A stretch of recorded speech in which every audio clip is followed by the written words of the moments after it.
उस रात का अंधेरा उस दिन कुछ ज्यादा ही भयानक था और हवा की ठंडक ऐसी मानो दिल को भी बर्फ सा जमा दे।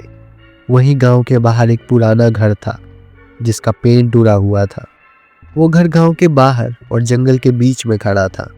उस घर की खिड़कियां थोड़ी पुरानी और टूटी सी थी और वहां का दरवाजा रात के अंधेरे में ऐसे खुला था मानो जैसे अंदर बुला रहा हो। नैना एक एडवेंचरस लड़की जो शहर से यहाँ घूमने आई थी, उस रात वॉक करते करते उस घर के पास पहुंच गई। उस घर को देख के उसका मन थोड़ा बेचैन सा हो गया था। जैसे ही उसने घर की तरफ कदम बढ़ाया, उसकी सांस मानो थम सी गई और उसने सोचा, इस घर को देख के ऐसा लग रहा है जैसे यहाँ कुछ बहुत भयानक हुआ होगा। घर के अंदर कदम रखते ही उसने महसूस किया कि हवा में एक अजीब सी खुशबू और बदबू थी और घर की दीवारें पुराने तस्वीरों से भरी हुई थी, जिन्हें देख के पता चल रहा था जैसे इन तस्वीरों को मिला के कोई कहानियां लिख रहा हो। नैना ने अपने कैमरे को निकाला और उन तस्वीरों की पिक्चर्स क्लिक करने लगी। जैसे ही वो घर के और अंदर गई, उसने देखा कि एक पूरे दीवार पे सिर्फ एक फोटो फ्रेम लटक रही थी। उस फ्रेम में एक औरत की तस्वीर थी जिसका चेहरा थोड़ा भयानक था। नैना की आंखें उस तस्वीर पर अटक गई। उस औरत की आंखें गहरी थी जैसे वो उसे देख रही हो। नैना ने तस्वीर के पास जाकर देखा।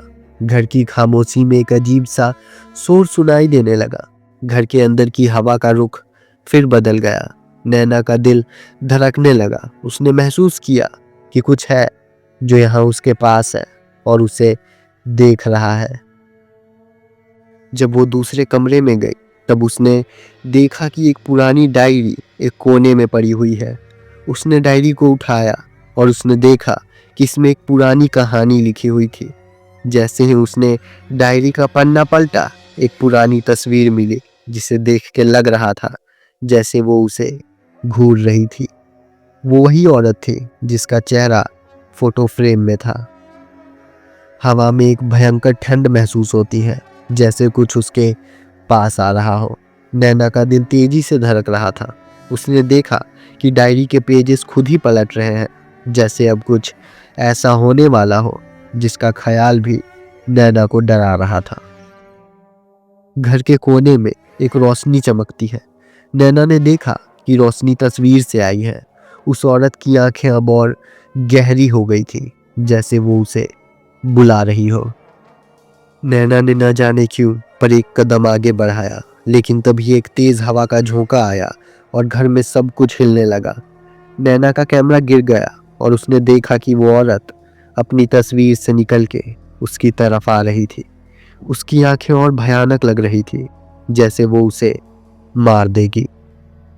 नैना दरवाजे की तरफ मुड़ती है तो देखती है अब वहां कोई दरवाजा है ही नहीं, और तभी उसे एहसास होता है कि उसके पीछे कोई खड़ा है। वो मुड़ती है और देखती है कि वो अब भी वहीं उस घर के बाहर थी और उस घर का दरवाजा जो अब तक उसे बुला रहा था अब बंद था, और उसी घर के खिड़की पे एक औरत थी जो मुस्कुरा रही थी।